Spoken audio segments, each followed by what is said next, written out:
important shipping document in international trade involve bill of lading, invoice, packing list, bill of lading, invoice, packing list.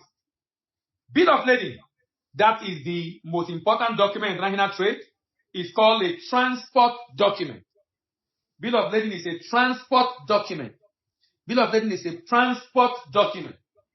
Bill of lading is a transport document for sea shipment. It performs three functions. The reason why a buyer will pay if he sees bill of lading is number one, because bill of lading is an evidence of contract of carriage. Bill of lading is an evidence of contract of carriage.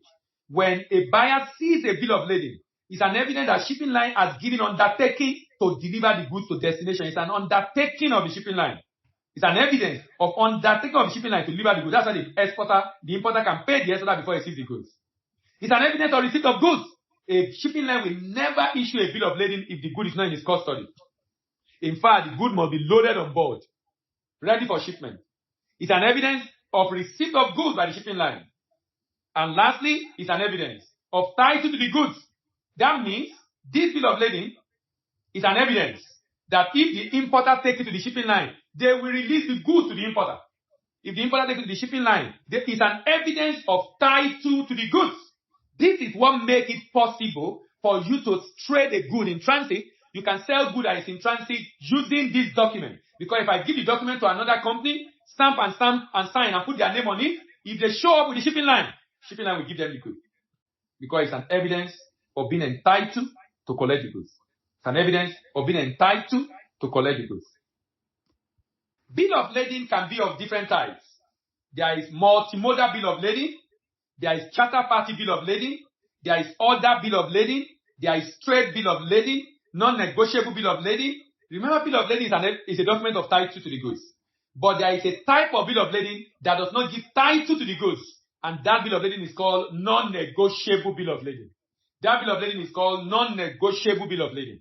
That bill of lading is called non-negotiable bill of lading. That kind of bill of lading does not give title to the goods.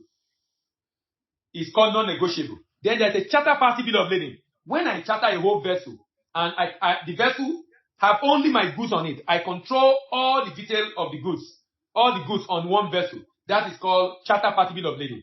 We also have multimodal bill of lading. When a bill of lading is issued, but the first leg of the shipment is by road. So I gave my good to Maersk Line in Kano. Maersk Line move it on rail on road from Kano to Lagos in Nigeria, and then move it by sea from Nigeria to Ghana.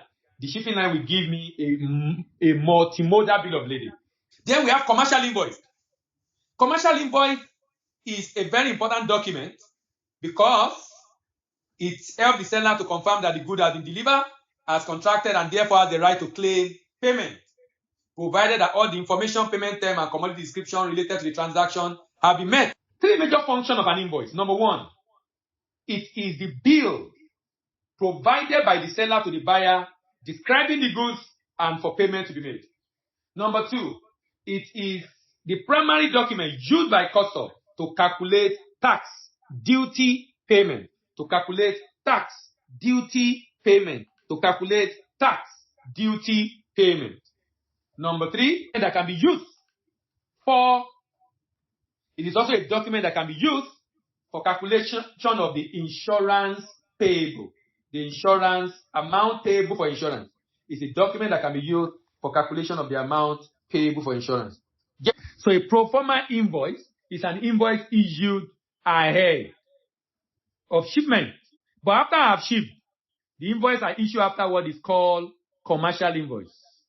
But if my payment is going to be based on quality of good upon arrival, particularly when I do commodity shipment and part payment is made upon shipment and final payment made upon arrival, I will issue a provisional invoice after shipment.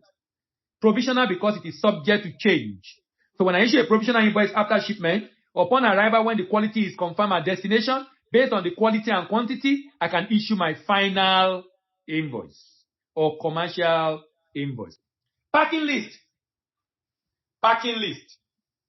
Packing list is a complementary document to commercial invoice. It provides information to the buyer, shipping line, bank, foreign custom authorities In most cases, a packing list is specified in a letter of credit as required document to be submitted. A packing list or packing note stipulates the number of packages, the size and type, the content of the shipping container, the net weight and gross weight, the kg and volume. Packing list is used by the carrier to decide how to load the consignment. It's used by the shipper on deciding how to load the goods. Packing list is used by the customs to do inspection, to provide accurate summary of the content of the container. It's also used by the importer to confirm if there is any shortage in the shipment.